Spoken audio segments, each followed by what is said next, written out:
Hello, everybody. How y'all doing? I'm Hank Wilson, and welcome to the Hidden History of the American Southwest. This is episode number 2, numero dos, for those of you who are like me and in south central Texas.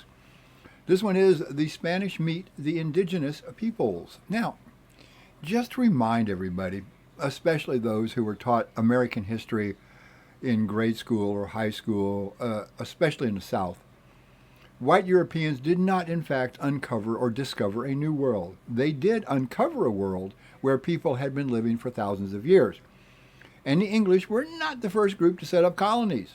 The Spanish were here in the 1490s, 1500s, and the English didn't even make it to Jamestown until, 1607, okay, like 100 and something years after the Spanish were here, who arrived thousands of years after the indigenous peoples were here. Anyway, back to who the Spanish encountered. When the Spanish first arrived in Mexico, okay, what is now Mexico, and the American Southwest, what is now the American Southwest, they encountered a variety of indigenous groups, many of whom had complex societies and long-standing civilizations. Now, in this episode, I'm just going to do a synopsis, okay, of some of the groups. And in later episodes, I'm going to try to do more of a deep dive into the various cultures. Now, these aren't lectures on these episodes. I'm just talking to you about what happened in the development of the American Southwest, the hidden history of it. So let's go back to Mexico. We're in the early 1500s. So the Spanish show up. That's Hernán Cortés. And he runs into a group called the Teutonic. Now, they were in what's now the Veracruz region on the Gulf Coast. And this was about 1519. Hernán Cortés led the expedition.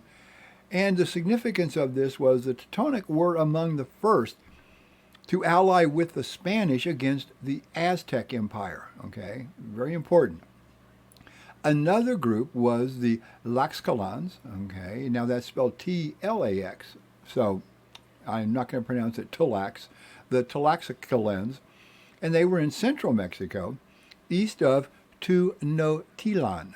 Okay, now it's an important name, which was the Aztec capital. And that was in 1519, same time period. Now, these peoples were fierce enemies of the Aztecs, and they eventually became major allies of Cortés during his conquest, when he led the conquest of the Aztec Empire. The next group was the Aztecs, or the Mexica, Mexica. Okay, now, if you're Anglo, it's Mexica, but they were based in central Mexico, or Mexico, and they were actually in Tenochtitlan, which is modern-day Mexico City. Now, the significance of this, and this was in 1519, they were the dominant empire in the region. Now, the Spanish conquest of the Aztecs in 1521 marked a real turning point in the colonization of Mesoamerica. We don't know if it would have happened without that. Okay, so now let's move up north. We're in the American Southwest between 1530s and 1600s. This is when Spanish exploration into what is now the U.S. Southwest really came about, led by explorers like Cabeza de Vaca, 1528-1536, Francisco Vázquez de Coronado, 1540 to 1542. Now, they encountered indigenous peoples, one of which are called the Pueblo peoples. They were the Hopi, the Zuni, the Tigua, and the Taos. Now, they lived in present-day New Mexico and Arizona, and you can still to this day see remains or archaeological studies and surveys of where they actually lived. In fact, a lot of the places are still very, very much there and very active. Now, the significance of this was when the Spanish encountered them, they encountered established agricultural communities who were actually living in multi-story adobe dwellings. That's right, multi-story, not flat, not in quote like TV would say in teepees. No, they had multi-story adobe dwellings. They played a central role in early Spanish colonization and, more importantly, resistance. Now, one such thing was the Pueblo Revolt of 1680, which I will talk about in later episodes because it's very important as part of history of the American Southwest. Another group was the Apache, or the Apache, and they came from the southern plains and desert southwest, Texas, New Mexico, and Arizona. Now, the thing about the Apache is they were nomadic and semi-nomadic groups. Think about the Mescalero, the Lipan Apaches, and they resisted Spanish and later U.S. encroachments for centuries. Now, wipe away the movies of the John Wayne era where you have like She Wore a Yellow Ribbon and Fort Apache. Those kind of movies were really embellishments. Okay, a lot of theatrical license was taken with what really was going on in those days. There was a lot of violence. Okay, don't get me wrong, and there wasn't this wonderful way of everybody was doing unicorns and daisies and things. No, it could be very violent, but it wasn't like the John Wayne movies. Another group was the Piedmont peoples. That includes the Otham, okay, and they were in southern Arizona and northern Sonora, Mexico. Now, they were encountered by the Jesuits and Franciscan missionaries by their efforts to put in missions and presidios and to quote unquote bring the heathens to Christ, to turn them into Catholics. And that was in the 1600s and 1700s. Another group was the Noahuiltecans, okay, in South Texas and northeastern Mexico. They were a hunter-gatherers people encountered by the early Spanish missionaries again. And this was mostly around the area where I'm from, my headquarters is the region of modern-day San Antonio. Okay, a lot of history in San Antonio, a lot of Spanish history, a lot of Mexican history in San Antonio and around south central Texas. Another group, one of my favorite groups to study, is called the Jumanos.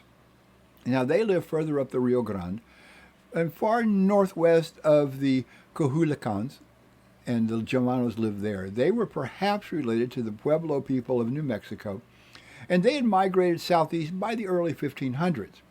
The Jumanos depended on farming with small fields of corn, beans, and squash, and they lived in fixed houses. None of this teepee stuff you see on TV, which was rare among the early peoples and was limited almost exclusively to the Caddos and others. Now, they were skilled hunters, and their prey of choice was bison.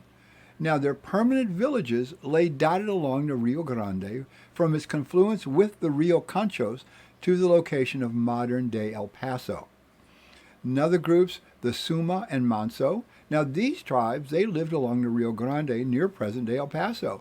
They were generally more what we call sedentary, and they didn't move, they weren't that nomadic, and they engaged in farming, hunting, and gathering. Now, eventually, many were absorbed into the Spanish missions or displaced by later Apache incursions. That's right, the Apache were a nomadic people. So they would move into an area and they would force out or enslave the people they came in contact with, much like the Comanche would do later on when they moved into Texas from the northern plains.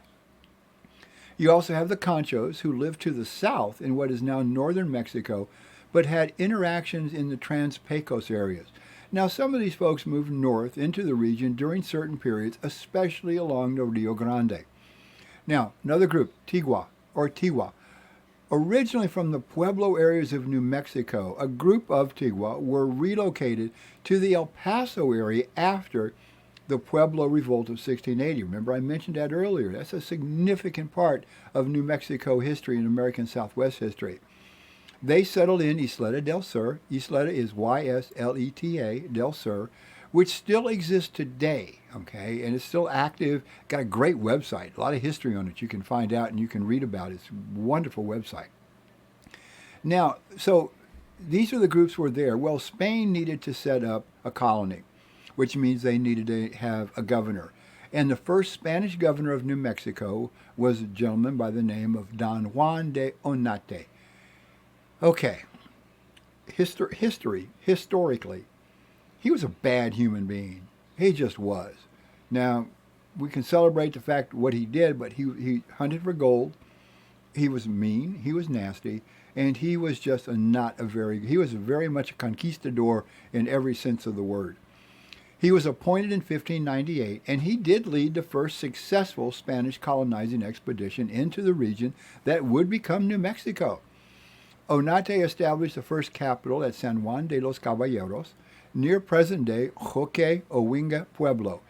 He's controversial, okay, and there's no getting around it, and we can't sugarcoat it, because of his harsh treatment of the native peoples, particularly following the Acoma massacre in 1599, when hundreds of Acoma Pueblo people were killed or enslaved. Now, in my next episode, I'm going to talk more about Don Juan de Oñate and what he did, what he hunted for, and the Acoma Pueblo, the massacre, okay. So you might want to warn people about that now.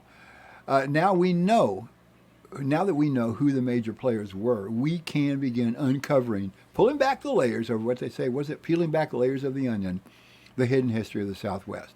So until next time, I'm Hank Wilson. I'm your host. And if you don't mind, come on now, tell people about this program, how to subscribe. You know, it's easy to find. It really is. I'd appreciate it, y'all. I really would. Thanks again. I'll talk to you next time. Peace, y'all.